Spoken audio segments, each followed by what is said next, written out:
नमस्कार दोस्तों, आज हम इस वीडियो में एलआईसी के लेटेस्ट प्लान जीवन उत्सव को डिटेल में एग्जाम्पल के साथ में समझेंगे और साथ ही मैं इस वीडियो में पॉलिसी से संबंधित सभी सवालों के जवाब देने का प्रयास भी करूंगा।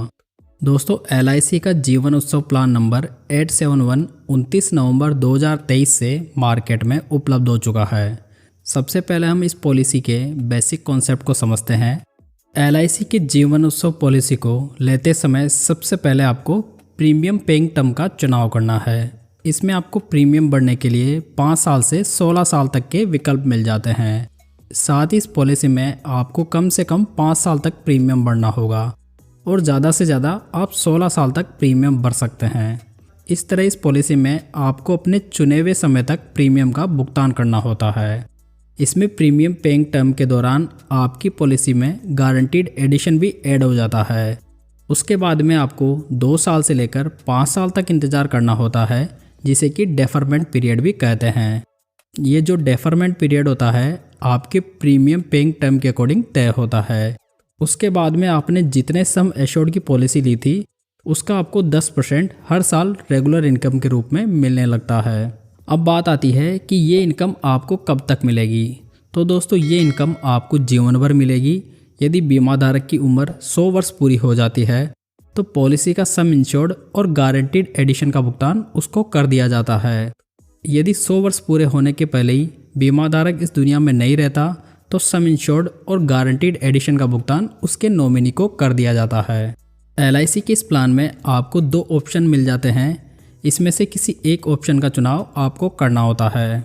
इसमें पहला ऑप्शन है regular income benefit equal to 10% of basic sum insured, यानी कि आप सम इंश्योर्ड का 10% रेगुलर इनकम लेते जाएं। दूसरा ऑप्शन है flexi income benefit equal to 10% of basic sum insured. इस ऑप्शन के अंतर्गत आप 10% की रेगुलर इनकम को लेने के बजाय इसे एलआईसी के पास में जमा करते जाएं और जब आपको इसकी ज़रूरत हो तब आप इसका विड्रॉल कर सकते हैं। इस वाले ऑप्शन में एलआईसी आपके पैसे पर 5.5% का कंपाउंडिंग इंटरेस्ट का भुगतान करती है। इस तरह आपको इन दोनों ऑप्शंस में जो भी ऑप्शन बेटर लगे आप उसका चुनाव कर सकते हैं। एक और महत्वपूर्ण बात यहाँ पर ध्यान देने योग्य है कि पॉलिसी लेते समय आपको एक ऑप्शन का चुनाव करना ही होगा, साथ में आप उसे बाद में चेंज भी कर सकते हैं। लेकिन आप रेगुलर इनकम या फ्लेक्सी इनकम बेनिफिट स्टार्ट होने के 6 महीने पहले तक ही इस ऑप्शन को चेंज कर सकते हैं। चलिए अब हम इस पॉलिसी को लेने के लिए आवश्यक मापदंड और उसकी शर्तों को देख लेते हैं। इस पॉलिसी को लेने के लिए आपकी उम्र कम से कम 90 दिन की होनी चाहिए, यानी कि 90 दिन के बच्चे को भी ये पॉलिसी मिल सकती है और ज़्यादा से ज़्यादा ये 65 वर्ष के आयु के व्यक्ति को मिल सकती है। लेकिन ये भी प्रीमियम पेइंग टर्म के अकॉर्डिंग डिफर करता है। इस टेबल में आप प्रीमियम पेइंग टर्म देख सकते हैं, जिसमें कि आपको मिनिमम एंट्री एज और मैक्सिमम एंट्री एज देखने को मिल जाएगी। इस पॉलिसी में मिनिमम प्रीमियम पेइंग टर्म 5 साल का है और मैक्सिमम पेइंग टर्म 16 साल का है। आप 5 साल से लेकर 16 साल के बीच का प्रीमियम पेइंग टर्म अपने अकॉर्डिंग सेट कर सकते हैं। इनके अलावा मिनिमम डेफरमेंट पीरियड 2 साल का है और मैक्सिमम डेफरमेंट पीरियड 5 साल का है।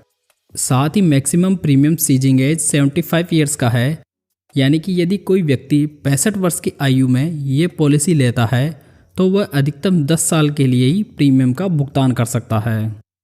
नेक्स्ट, आपकी इनकम स्टार्ट होने के लिए आपकी उम्र कम से कम 18 वर्ष की होनी चाहिए, यानी कि पॉलिसी अगर बच्चे के नाम पर लेंगे तो बच्चे की उम्र जब 18 वर्ष की पूरी होगी तो ही रेगुलर इनकम बच्चे को मिल सकती है।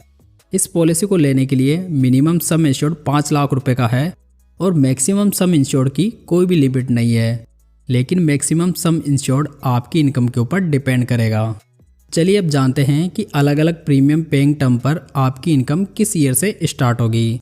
तो आप इसे समझने के लिए इस टेबल को देख सकते हैं। यदि आप 5 साल का प्रीमियम पेइंग टर्म लेंगे तो डेफरमेंट पीरियड 5 साल का होगा और 11वें साल से आपकी रेगुलर इनकम स्टार्ट हो जाएगी। 6 साल के पीपीटी के लिए डेफरमेंट पीरियड 4 साल का है, 7 साल के पीपीटी के लिए डेफरमेंट पीरियड 3 साल का है और 8 साल से लेकर 16 साल तक के पीपीटी के लिए डेफरमेंट पीरियड 2 साल का है, यानी कि पीपीटी खत्म होने के बाद में 2 साल बाद में रेगुलर इनकम शुरू हो जाएगी। दोस्तों, पीपीटी का मतलब है premium paying term.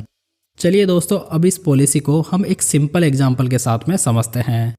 Mister Rajesh हैं जिनकी वर्तमान उम्र 35 साल है, जो कि जीवनोत्सव पॉलिसी 10 लाख के सम इंश्योर्ड के साथ में और 16 वर्ष के प्रीमियम पेइंग टर्म के साथ में लेते हैं और वो पे आउट के रूप में ऑप्शन 1 का चुनाव करते हैं।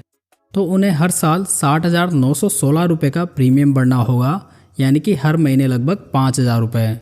यहाँ पर मिस्टर राजेश 16 साल में लगभग 9,70,661 रुपये का प्रीमियम भरेंगे और उसके बाद में राजेश को 2 साल का इंतज़ार करना होगा।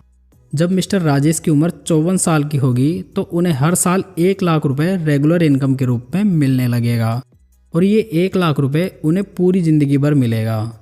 अगर मिस्टर राजेश 100 वर्ष तक जीवित रहते हैं तो उन्हें मैच्योरिटी का भुगतान कर दिया जाएगा और मैच्योरिटी के रूप में उन्हें पॉलिसी का सम इंश्योर्ड 10 लाख रुपए और गारंटीड एडिशन 6,40,000 रुपये, मतलब कि टोटल 16,40,000 रुपये का भुगतान हो जाएगा। लेकिन यदि किसी कारणवश पॉलिसी पीरियड के बीच में मिस्टर राजेश की मृत्यु हो जाती है तो उनके नॉमिनी को डेथ बेनिफिट का भुगतान होगा। लेकिन दूसरी ओर यदि मिस्टर राजेश के साथ में अनहोनी प्रीमियम पेइंग टर्म के दौरान होती है तो नॉमिनी को सबसे पहले पॉलिसी का सम इंश्योर्ड 10 लाख रुपये मिलेगा, उसके बाद में गारंटीड एडिशन 40,000 रुपये प्रति साल के हिसाब से मिलेगा। यानी कि पॉलिसी जितने साल तक चलेगी गारंटीड एडिशन का अमाउंट उतना ही ज़्यादा होगा। यदि पॉलिसी धारक की मृत्यु प्रीमियम पेइंग टर्म खत्म होने के बाद होती है तो नॉमिनी को 16,40,000 रुपये मिलेंगे। चलिए अब मुद्दे की बात करते हैं कि इस पॉलिसी में आपका प्रीमियम कितना होगा। तो आप अपने प्रीमियम का अंदाज़ा इस टेबल के माध्यम से लगा सकते हैं। यह टेबल 5 साल के सम इंश्योर्ड के लिए है। ये प्रीमियम पेइंग टर्म है, ये एज है और ये प्रीमियम है। यहाँ पर आपको लगभग अपने प्रीमियम का अंदाज़ा लग जाएगा। साथ इस पॉलिसी में आपको 5 राइडर भी मिल जाते हैं जिसका चुनाव आप अतिरिक्त प्रीमियम देकर कर सकते हैं, जिसमें कि पहला राइडर है LIC accidental death and disability benefit rider, second है एक्सीडेंट बेनिफिट राइडर, थर्ड है new term insurance rider, fourth है new critical illness benefit rider और फिफ्थ है प्रीमियम वेवर बेनिफिट राइडर। दोस्तों यदि ये पॉलिसी आप अपने बच्चे के नाम पर लेने वाले हैं तो आपको ये प्रीमियम वेवर बेनिफिट राइडर को जरूर लेने पर विचार करना चाहिए। सरेंडर ऑफ पॉलिसी, यदि बीमाधारक इस पॉलिसी को सरेंडर करना चाहता है तो पॉलिसी के अंतर्गत 2 वर्ष के प्रीमियम का भुगतान होने के बाद में आप पॉलिसी सरेंडर कर सकते हैं। पॉलिसी में लोन, पॉलिसी के अंतर्गत लोन लेने की सुविधा 2 वर्ष के प्रीमियम का भुगतान करने के बाद में आपको उपलब्ध हो जाएगी। दोस्तों आप इस पॉलिसी का PDF डॉक्यूमेंट वीडियो की डिस्क्रिप्शन से डाउनलोड कर सकते हैं। तो उम्मीद करता हूं दोस्तों ये जानकारी आपको पसंद आई होगी। इस वीडियो को लाइक, कमेंट और अपने दोस्तों के साथ में शेयर जरूर कीजिएगा। तो चलिए दोस्तों फिर मिलते हैं एक नई जानकारी के साथ, तब तक जय।